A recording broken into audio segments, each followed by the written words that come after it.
주님, 오늘도 오직 말씀과 기도로 주님께 달려갑니다. 오직 오늘도 주님의 성령의 충만함으로 우리를 채워 주시옵소서. 예수님의 이름으로 기도드립니다. 아멘.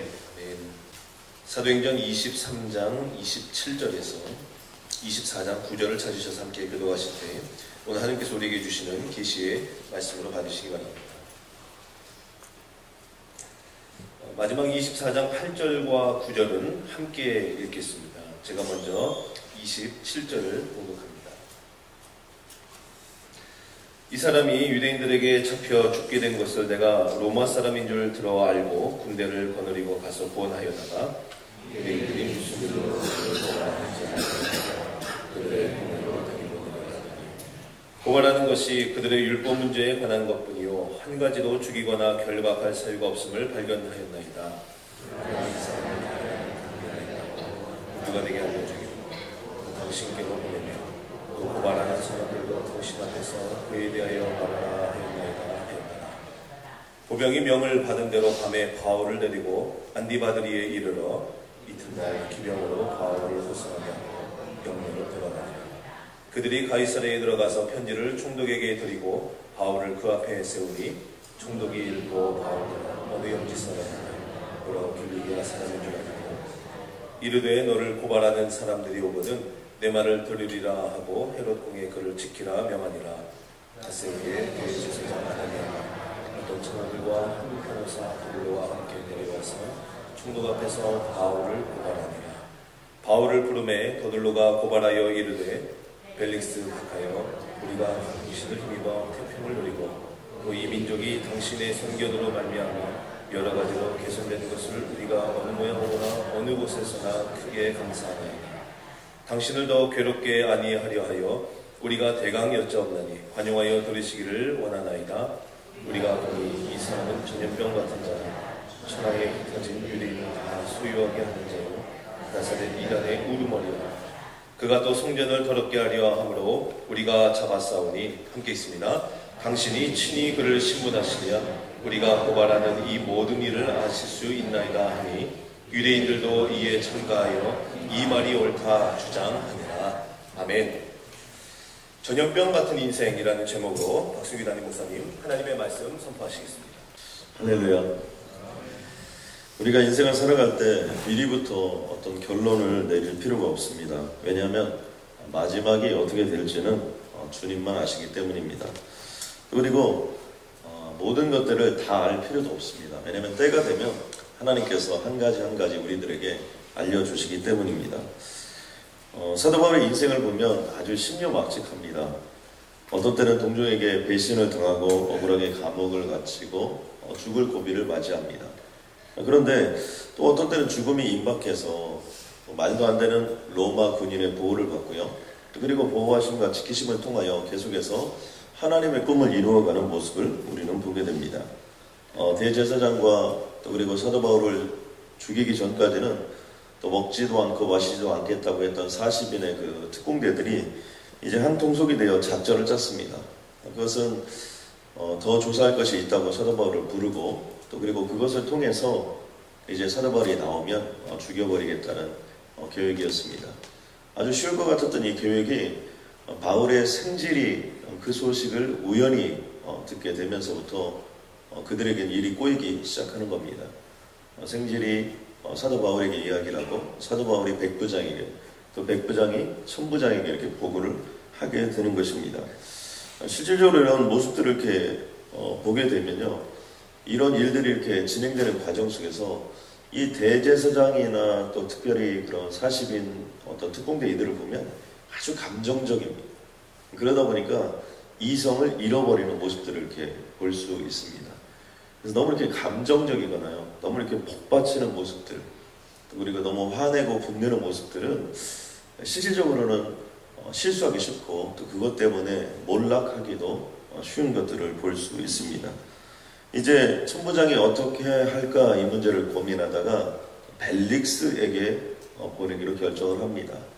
그러면서 보병과 기병과 창병 이렇게 표현하고 있는데 제3시 그러니까 요즘으로 하면 저녁 한 9시 정도에 이 사람들 한 470명 보병이라는 것은 육군을 말하는 거고요. 기병이라는 건 많이 탄 자를 얘기하는 거고, 창병이라는 것은 그 경비를 쓰는 경비병들, 470명이니까 결코 적은 숫자가 아닙니다. 이 사람들을 다 동원해가지고 지금 예루살렘부터 한 6km밖에 떨어져 있는 가이샤라라는 곳을 이들을 호송합니다. 우리가 이것들을 보면 이 가이샤라는 곳에 총독이 모든 것들을 관할하고 있는 것이고, 아마 당시 예루살렘에는 천부장이 이 예루살렘을 관할하고 있었던 것 같습니다.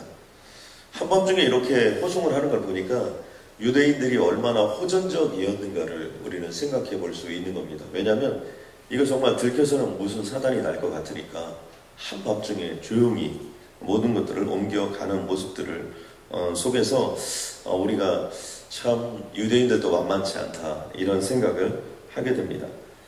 특별히 그렇다고 해서 이 천부장이나 백부장이 무슨 뭐 사도 바울에게 애틋한 마음이 있어서, 또 그리고 사도 바울을 지켜야 될 무슨 사명감이 있어서 그런 건 아닙니다. 가장 중요한 이유는 책임을 피하자고 하는 것입니다. 사도 바울이 로마의 시민권을 가지고 있었기 때문에 이 로마의 시민권을 가진 자가 재판도 없이 만약에 누군가에게 잡혀서 죽었다, 그러면 그 사람들을 또 잡아내야 되고 또 그것을 변론해야 되고, 이런 복잡한 절차들이 이 천부장과 백부장으로 하여금 가이사라로까지 호송을 하게 하는 것입니다. 호송을 하면서 천부장은 거기에 있고 백부장이 이 가이사라로 호송을 담당하면서 천부장이 써주었던 편지를 가지고 가는 대목이 오늘 본문의 모습입니다. 25절에 보니까 또 아래와 같이 편지 안에 글라우디오 루시아는 총독 벨릭스 가깝게 문안하나이다. 그러니까 여기 뭐 천부장의 이름이 글라우디오 루시아라, 이렇게 우리가 생각해 볼 수 있을 것 같고요. 그곳을 관할하는 전체 총독이 벨릭스라는 것을 우리는 알 수 있습니다. 이 바울의 입장에서 전체적으로 진행되는 모습을 이렇게 좀 생각해 본다면 아무튼 도무지 이해가 안 됩니다.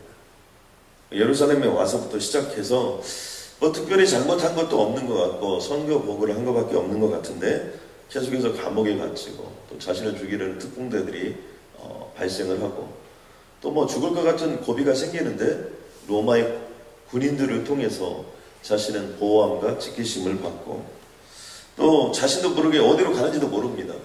그런데 또 오늘은 뭐 사내들이 공의에 갔다가 다시 감옥에 갇혔다가 또 갑자기 한밤중에 사도 바울을 데리고 호송을 하고, 그렇다고 해서 뭐 그들이 이런 자세한 설명을 한 건 아닌 것 같습니다.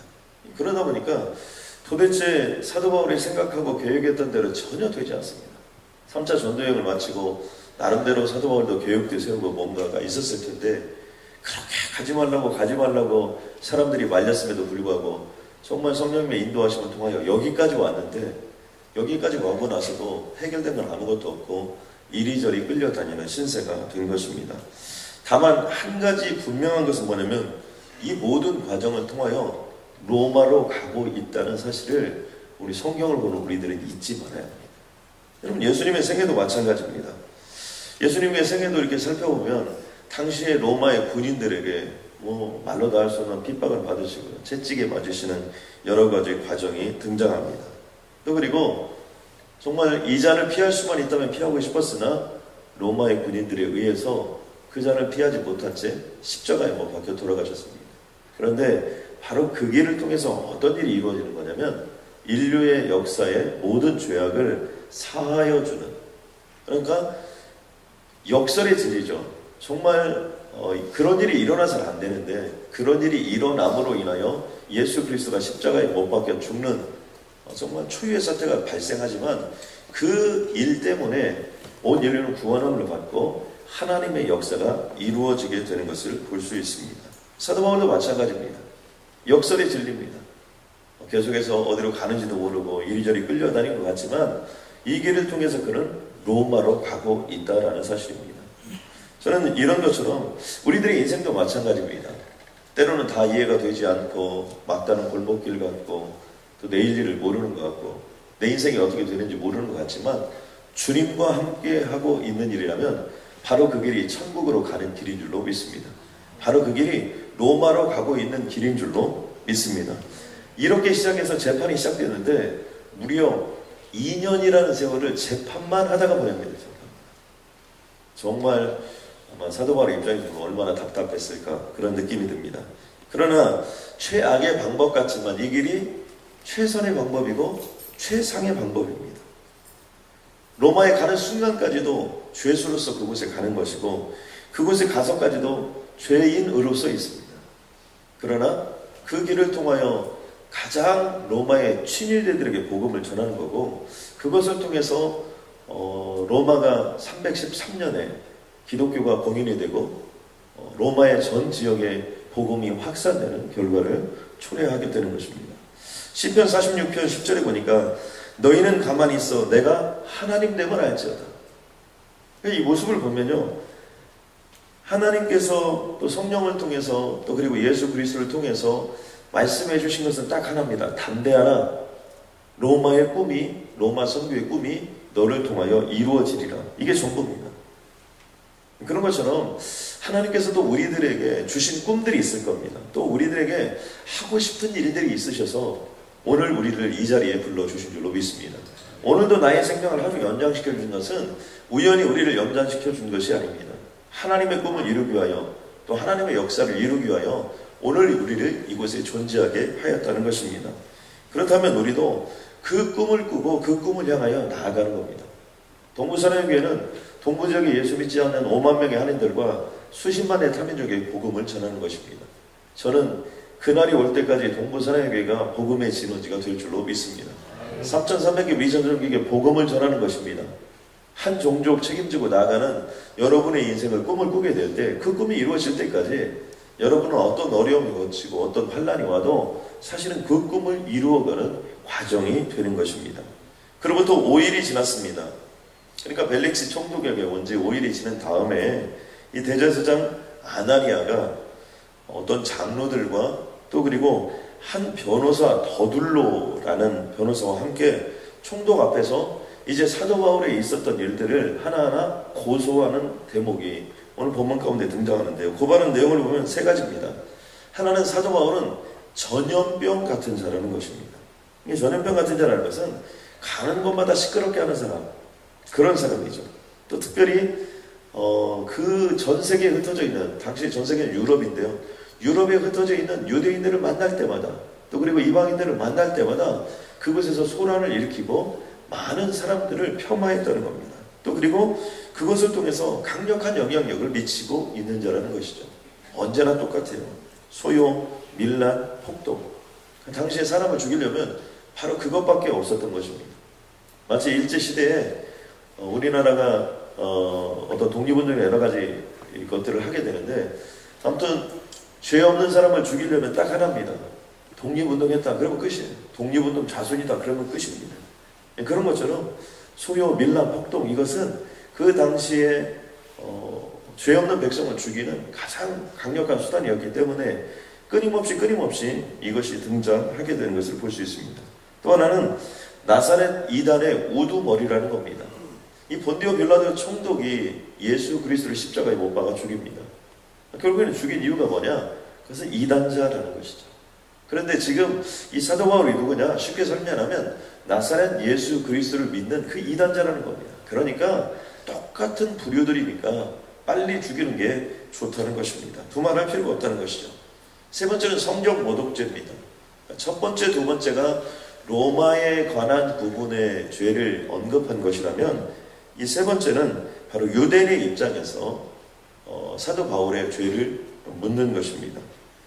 그래서 우리의 성전을 모독했고 또 그리고 이것으로 말미암아 우리 유대인들에게 수많은 피해가 있기 때문에 사도 바울을 죽여야 한다는 것입니다. 오늘 이 본문의 말씀 가운데서 우리가 한 가지 생각해 봐야 될 것은 무엇이냐면 우리도 사도 바울처럼 이 복음의 좀 전염병 같은 인생을 살아야 된다는 겁니다. 여기 전염병이라는 단어를 영어로 보니까 페스트라는 단어를 썼어요. 이 페스트는 흑사병을 얘기하는 겁니다. 전염병이라는 것은 뭐 세균이나 바이러스 등에 의해서 우리의 호흡기나 공기 또는 뭐 여러 가지 음식들 이런 것들을 통해서 삽시간에 먼저 나가는 것을 우리가 보통 전염병이라고 합니다. 우리가 보통 알고 있는 대표적인 전염병은 독감, 또 뭐 집에 누가 감기 걸리면 전체가 돌 수 있는 가능성이 높죠. 이런 것들을 전염병이라고 하죠. 감기는 뭐 죽지 않으니까 이렇게 생각할 수 있지만 여러분 전 세계에서 제일 많이 죽는 게 말라리아, 이 모기로부터 옮겨지는 것이고요. 또 하나는 독감에서 죽는 사람이 제일 많다는 겁니다. 이 독감이 무서운 전염병이에요. 또 하나는 말라리아 있고요. 흑사병, 뇌염 같은 것이 있고, 또 뭐 최근에 한국에서 짐승들에게 어떤 전염병이 퍼진 것 중에는 뭐 구제역이라는 것이 있습니다.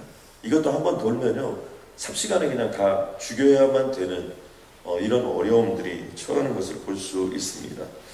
근데 이런 지금 사도 바울에게 쓰는 것은 무슨 용어냐면 이 전염병 같은 존재라는 거예요. 아무튼 사도 바울이 가면 거기서 뭐 역사가 일어나고, 다른 말로 표현해보면 복음적인 입장에서 본다면 그곳에서 복음의 역사가 일어나고, 능력이 일어나고, 권능이 일어나고, 죽은 자가 살아나고, 정말 많은 사람들이 찾아오고, 지구와 막론 없이 많은 사람들이 예수 그리스도를 믿는 역사들이 나타났다는 것이죠.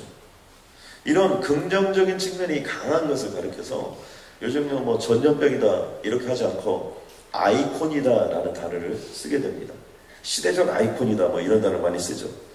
최근에 전화기를 발명해서 시대적 아이콘이 됐던 그 애플의 아이폰이 있죠. 이 아이폰이 이 시대적 아이콘입니다. 그러다 보니까 아이폰을 만든 스티브 잡스도 이 시대의 시대적 아이콘이 되는 거고요. 또 스티브 잡스의 일대기를 그린 책도 제목이 아이콘입니다. 이런 것처럼 영향력을 강력히 미치고 무엇인가를 얘기할 때는 그것을 자꾸 떠올리게 만드는 그런 것들이 있다는 거죠. 저는 여기 있는 모든 분들이 그렇게 쓰임받기를 주님의 이름으로 좀 간절히 소원합니다. 우리나라 사람 중에 지금 현재 전 세계에서 가장 어떤 이런 아이콘과 같은 역할을 하는 것은 이 피겨스케이팅의 김연아 선수 같은 경우가 아이콘입니다.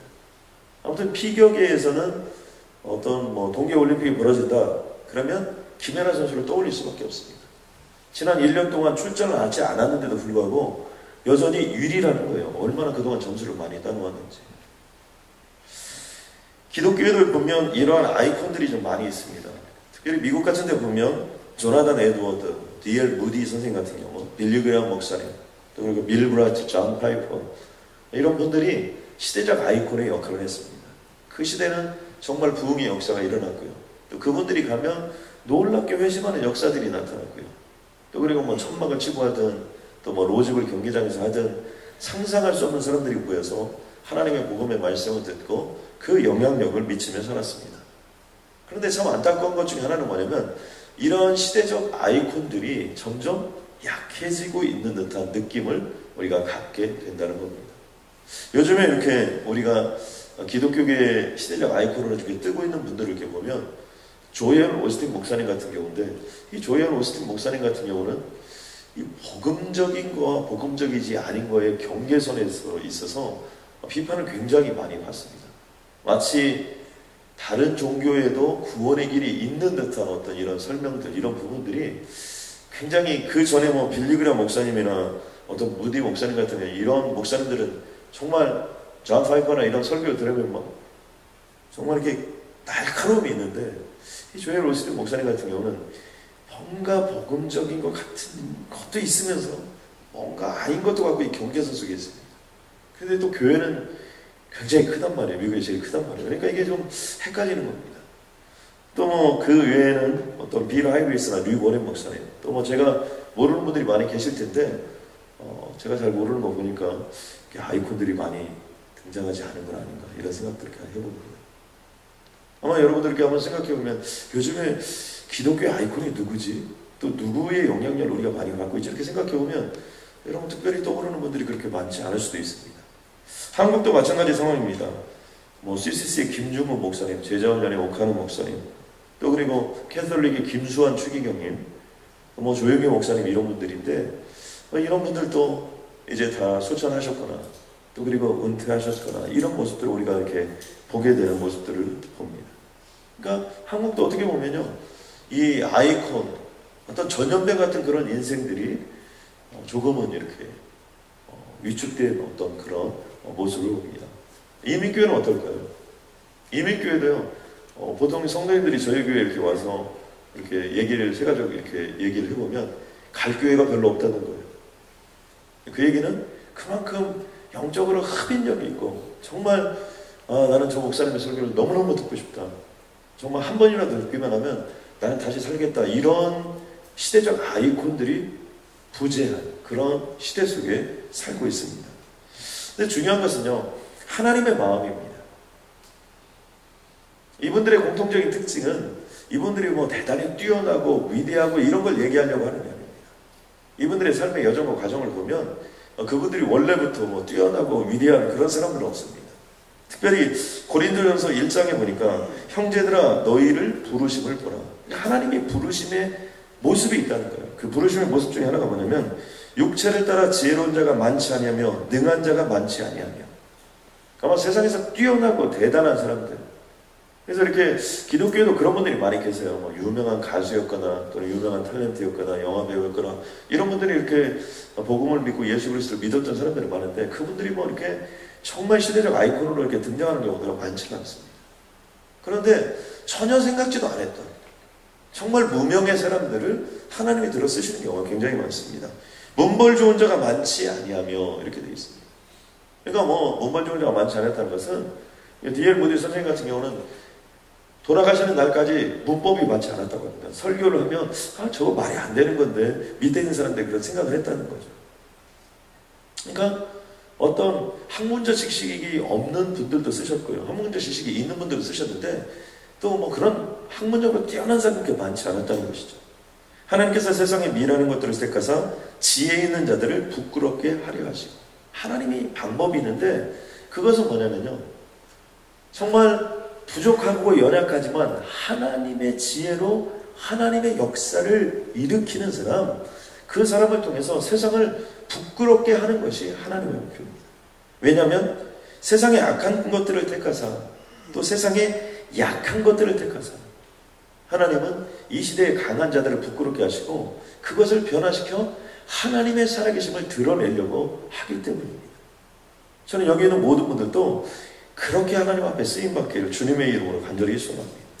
때로는 우리가 아무것도 아니죠. 동부사람에게 아무것도 아니죠.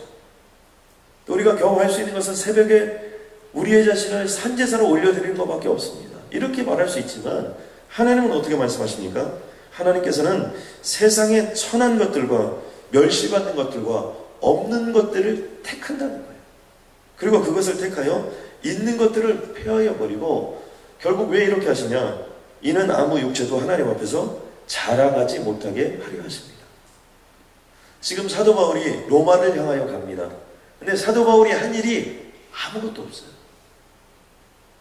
거의 한 일은 뭐밖에 없습니까? 그냥 감옥에 끌려다니고, 그 다음에 이쪽으로 호송하면 일로 가고 저쪽으로 가면 저로 가고, 또 그 다음에 원하지 않아도 이제는 벨릭스 총독 앞에 서면 이 총독 앞에 서고, 또 여기서 또 트랜스퍼가 되면 또 다른 데 가서 쓰고, 계속해서 자기의 뜻대로 되는 건 아무것도 없고 일이 끌려다니고 저리 끌려다니고, 근데 나중에 보니까 어떻게 돼요? 나중에 가보니까 로마에 가 있는 거고, 로마에 가서도 죄인으로 있지만 그가 전한 그 복음이 사도 바울이 일반인으로 가서는 도저히 만날 수 없는 사람들, 친위대를 만나고 가장 그 친위대들에게 복음을 전함으로 인하여 양질의 복음이 가장 높은 곳에서부터 복음이 확산되는 경우들을 보게 된다는 것입니다. 이게 바로 하나님의 방법입니다.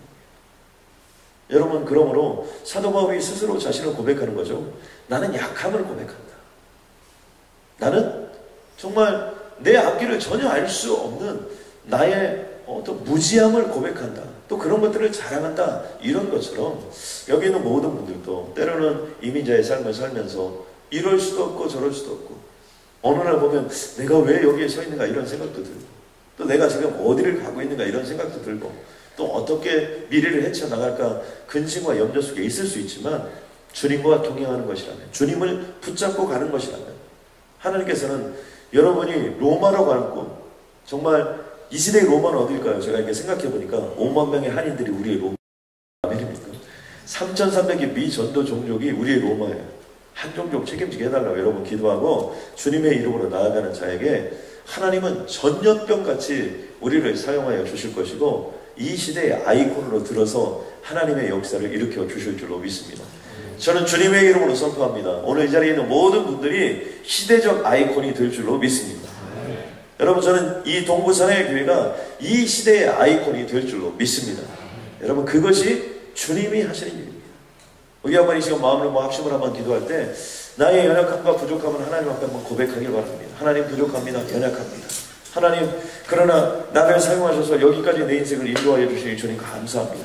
주님 오실 때까지 주님 쓰임 받을 수 있도록 주님 도와주시고, 내가 주님께 올려드린 것은 내 영혼과 육신을 산제사로 올려드리는 것밖에 없지만 주여 나를 불쌍히 여겨주시어서 사도 바울처럼, 빌리그람 목사님처럼, 조나단 에드워드 목사님처럼, 모디 목사님처럼, 빌브라트 목사님처럼, 존 파이퍼처럼 내 인생을 써달라고 기도하면 주님께서 내 인생을 그렇게 써주실 줄로 믿습니다.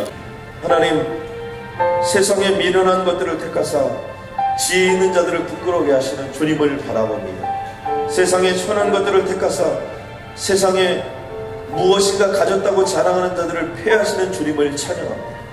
하나님, 아무것도 할 게 없이 133 특별 새벽기도로 주님 손에 아버지며 영혼과 심령과 육신을 산제사로 올려드리는 이 귀한 분들을 주님 기억하여 주시어서 하나님, 전염병과 같은 존재로 써주시옵고 시대적 아이콘으로 주님 역사하여 주시옵소서.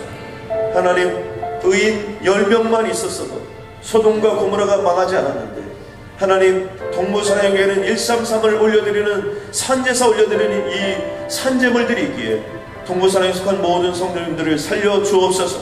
이 동부지역을 살려 주옵소서. LA를 살려 주옵소서.